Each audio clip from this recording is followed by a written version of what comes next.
একজন এসএসসির verification list বের হওয়ার কিছুক্ষণের মধ্যে এবং আগের ভেরিফিকেশন লিস্টে দেখা গেছে কিছু কয়েকজন যোগ্য ছিল না, এবার যদি থাকে তাহলে সেক্ষেত্রে আপনাদের পদক্ষেপ কী হবে? না, আমি তো আগেও বলেছি যে পুরো প্রক্রিয়া শেষ হবে এবং এসএসসিকে আমি অভিনন্দন জানাবো যে আজকে নবম এবং দশম শ্রেণীর রেজাল্ট আজকে বার করেছে এবং ভেরিফিকেশনে দিকে যাচ্ছে। প্রসেস শেষ হওয়ার পর আমি এখনও বলবো যে সামান্য মুষ্টিমেয় কিছু বাকি থাকবে সেটা নিয়ে আমার সঙ্গে মুখ্যমন্ত্রীর এক প্রস্থা আলাপ আলোচনা হয়েছে এবং মুখ্যমন্ত্রী তাদের ব্যাপারে যথেষ্ট কনসার্ন। এই মুহূর্তে সাবজুডিস কিছু বিষয় থাকে, আমি পুরোটা বলতে পারবো না, কিন্তু এই যোগ্য মানুষদের ক্ষেত্রে যদি অল্প কিছু বাকিও থাকেন তাদের ক্ষেত্রে আমাদের সরকার বিষয়টাকে সদর্থক এবং সদয়ভাবে বিচার করবে। আজকে তালিকা প্রকাশ করছে স্কুল সার্ভিস কমিশন, বললাম তো। হ্যাঁ, আমি বলছি যে আপনারা 31 ডিসেম্বরে ডেডলাইন ছিল সুপ্রিম কোর্টে, সেটাকে করা যাবে? কারণ আজকে যদি তালিকা প্রকাশ না, আজকে তো এসএসসি মুভ করার কথা আমি যতদূর জানি। স্কুল সার্ভিস কমিশন আজকে মুভ করে হয়তো সামান্য কিছু সময় বাড়তি চাইবে, যে 31 ডিসেম্বরের মধ্যে যদি প্রসেস শেষ করতে তারা না পারে। এবার এটা কতদিন চাইবে বা না চাইবে সেটা এসএসসিকে আমি বলেছি, আমার সঙ্গে এসএসসি মিটিংও হয়েছে।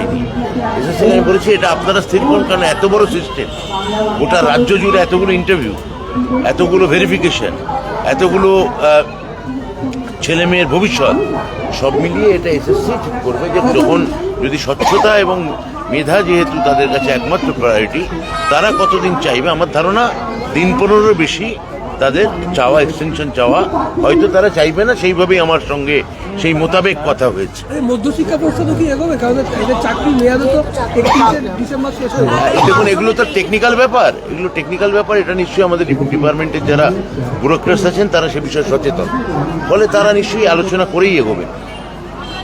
বলছি আজকে বিচারপতি অমৃতা সেন একটা অর্ডার দিয়েছে যে 2016 সালে যারা ওয়েটিং লিস্টে ছিলেন তাদের বয়সজনিত কারণে তারা পরীক্ষা ইন্টারভিউর অর্ডার দিয়েছে।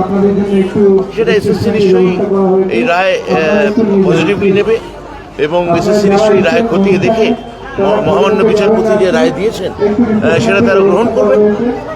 আর লাস্ট হচ্ছে আজকের পর, মানে আজকে যেহেতু 9-10 তালিকা বেরিয়ে যাচ্ছে, আজকে স্পষ্ট হয়ে যাবে যে কারা চাকরি পাচ্ছেন কারা পাচ্ছেন।